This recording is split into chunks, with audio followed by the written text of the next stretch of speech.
Item ಯಾವುದೇ ಇರಲಿ try ಮಾಡಿ ಆಚಿ ಚಿಕನ್ ಮಸಾಲಾ. ಆಚಿ ಚಿಕನ್ ಮಸಾಲಾ.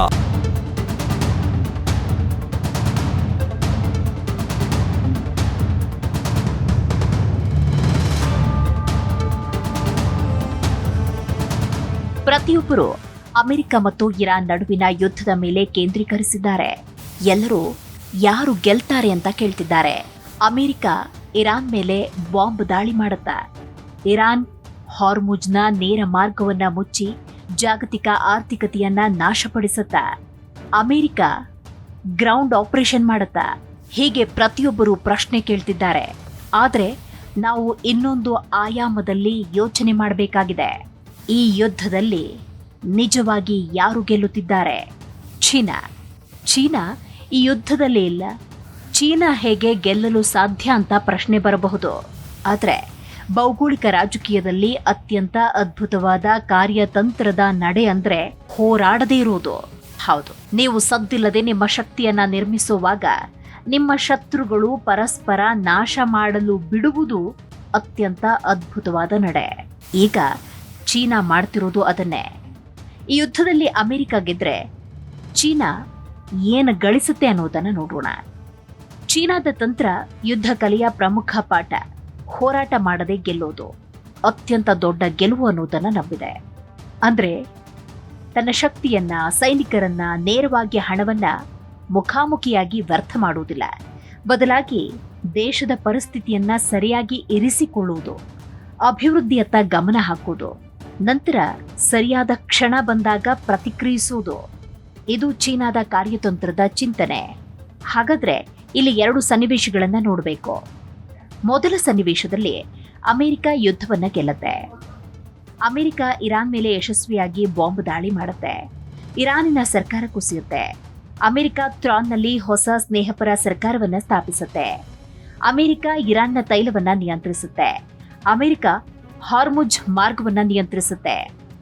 ಅಮೆರಿಕ ಗೆದ್ದಂತಾಯ್ತು. ಹಾಗಾದ್ರೆ ಈ ಸನ್ನಿವೇಶದಲ್ಲಿ ಚೀನಾ ಸೋಲುತ್ತಾ? ಉತ್ತರ ಇಲ್ಲ, ಚೀನಾ ಸೋಲೋದಿಲ್ಲ.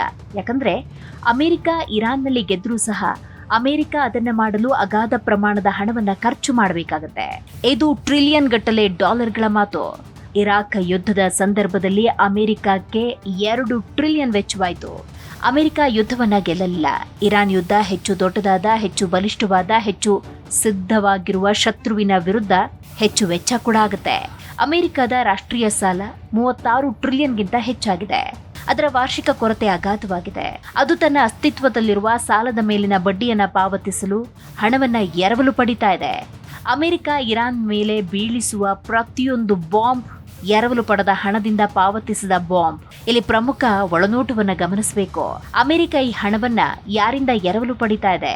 ಅಮೆರಿಕದ ಸಾಲವನ್ನ ಯಾರು ಹೊಂದಿದ್ದಾರೆ? ಚೀನಾ ಅಮೆರಿಕನ್ ಖಜಾನೆ ಬಾಂಡ್ಗಳಲ್ಲಿ 1 ಟ್ರಿಲಿಯನ್ಗಿಂತ ಹೆಚ್ಚು ಹೊಂದಿದೆ. ಜಪಾನ್ ಇದೇ ರೀತಿಯ ಮೊತ್ತವನ್ನು ಹೊಂದಿದೆ. ಅಮೆರಿಕ ಯುದ್ಧಕ್ಕೆ ಹೋದಾಗ ಅದು ಹೆಚ್ಚು ಹಣವನ್ನ ಎರವಲು ಪಡೆಯುತ್ತೆ. ಅದು ಹೆಚ್ಚು ಡಾಲರ್ಗಳನ್ನ ಮುದ್ರಿಸುತ್ತೆ. ಕಾಲಾನಂತರ ಡಾಲರ್ನ ಮೌಲ್ಯ ಕಡಿಮೆಯಾಗುತ್ತೆ. ಇದರರ್ಥ ಅಮೆರಿಕ ಯುದ್ಧಕ್ಕೆ ಹೆಚ್ಚು ಖರ್ಚು ಮಾಡಿದಷ್ಟು ಅಮೆರಿಕದ ಹಣಕಾಸು ವ್ಯವಸ್ಥೆ ದುರ್ಬಲವಾಗ್ತಾ ಹೋಗುತ್ತೆ. ಅಮೆರಿಕದ ಮಿಲಿಟರಿ ಕೈಗಾರಿಕಾ ಸಂಕೀರ್ಣ ಯುದ್ಧಗಳನ್ನ ಗೆಲ್ಲಲು ಅಲ್ಲ, ಆದರೆ ಹಣ ಗಳಿಸಲು ವಿನ್ಯಾಸಗೊಳಿಸಲಾಗಿದೆ. F-35 ಫೈಟರ್ ಜೆಟ್ಗೆ ತಲಾ $400 ಮಿಲಿಯನ್ ವೆಚ್ಚವಾಯಿತು. ಅಭಿವೃದ್ಧಿಪಡಿಸಲು 26 ವರ್ಷಗಳು ಬೇಕಾಯಿತು. ಇನ್ನು ಜೆರಾಲ್ಡ್ ಫೋರ್ಡ್ ವಿಮಾನ ವಾಹಕ ನೌಕೆ $13 ಬಿಲಿಯನ್ ವೆಚ್ಚವಾಯಿತು. 3 ವಾರಗಳಲ್ಲಿ ಪರ್ಷಿಯನ್ ಕೊಲ್ಲಿಯಿಂದ ಹಿಮ್ಮೆಟ್ಟಬೇಕಾಯಿತು. ಎಲ್ಲಾ ನಿರ್ಧಾರಗಳು ಅಮೆರಿಕದ ಖಜಾನೆಯನ್ನ ಬರಿದಾಗಿಸುತ್ತೆ ಮತ್ತು ಚೀನಾ ಇದನ್ನ ಬಹಳ ತಾಳ್ಮೆಯಿಂದ ನೋಡ್ತಾ ಇದೆ. ಹೌದು, ಅಮೆರಿಕ ಈ ಯುದ್ಧದಲ್ಲಿ ಗೆಲ್ಲಬಹುದು, ಆದರೆ ಚೀನಾ ಯುದ್ಧದಲ್ಲಿ ಭಾಗಿಯಾಗದೆ ಗೆಲುವನ್ನ ಹಂತ ಹಂತವಾಗಿ ಪಡೆದುಕೊಳ್ತಾ ಇದೆ. ಚೀನಾ ಹೋರಾಡೋದಿಲ್ಲ, ಒಬ್ಬ ಸೈನಿಕನನ್ನ ಕಳೆದುಕೊಳ್ಳುವುದಿಲ್ಲ. ಆದರೆ ಅಮೆರಿಕದ ಆರ್ಥಿಕತೆ ದುರ್ಬಲವಾಗುವುದನ್ನ ನೇರವಾಗಿ ಗಮನಿಸ್ತಾ ಇದೆ. ಇನ್ನು 2ನೇ ಸನ್ನಿವೇಶ, ಇರಾನ್ ಯುದ್ಧವನ್ನ ಗೆಲ್ಲುತ್ತೆ. ಹೆಚ್ಚು ನಿಖರವಾಗಿ ಹೇಳೋದಾದ್ರೆ ಅಮೆರಿಕ ತನ್ನ ಉದ್ದೇಶಗಳನ್ನ ಸಾಧಿಸುವಲ್ಲಿ ವಿಫಲವಾಗುತ್ತೆ. ಹಾಗಾದ್ರೆ ಈ ಸನ್ನಿವೇಶದಲ್ಲಿ ಏನಾಗುತ್ತೆ? ಅಮೆರಿಕನ್ ಜಾಗತಿಕ ಶಕ್ತಿಯ ಸಂಪೂರ್ಣ ವಾಸ್ತುಶಿಲ್ಪ ಕುಸಿಯಲು ಪ್ರಾರಂಭ ಆಗುತ್ತೆ.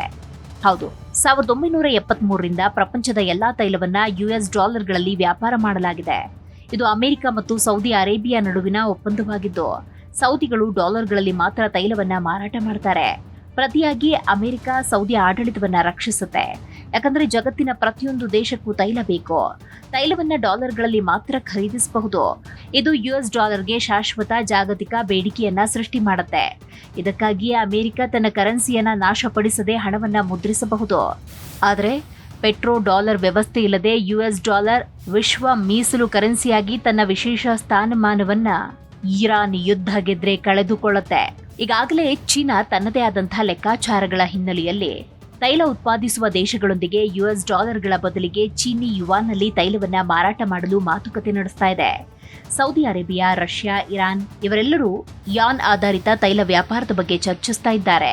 ಪೆಟ್ರೋ ಡಾಲರ್ ಕುಸಿದ್ರೆ ತೈಲ ಪೂರೈಕೆಯನ್ನ ರಕ್ಷಿಸುವ ಅಮೆರಿಕದ ಸಾಮರ್ಥ್ಯದಲ್ಲಿ ಜಗತ್ತು ನಂಬಿಕೆಯನ್ನ ಕಳೆದುಕೊಂಡ್ರೆ ದೇಶಗಳು ಯುವಾನ್ ಆಧಾರಿತ ವ್ಯಾಪಾರಕ್ಕೆ ಚಲಿಸಲು ಪ್ರಾರಂಭಿಸುತ್ತವೆ. ಇದು ಜಾಗತಿಕ ಆರ್ಥಿಕ ಶಕ್ತಿಯ ಅಮೆರಿಕದಿಂದ ಚೀನಾಕ್ಕೆ ಅಗಾಧವಾದ ಬದಲಾವಣೆ ಅಥವಾ ಜಯ ಅಂತ ಹೇಳಬಹುದು. ನೋಡಿದ್ರಲ್ಲ, ಯುದ್ಧದಲ್ಲಿ ಭಾಗಿಯಾಗದೆ ಚೀನಾಕ್ಕೆ ಈ ಕಾರ್ಯತಂತ್ರದ ಅನಿರೀಕ್ಷಿತ ಲಾಭಗಳು ಹೇಗಿದೆ ಅನ್ನೋದನ್ನ.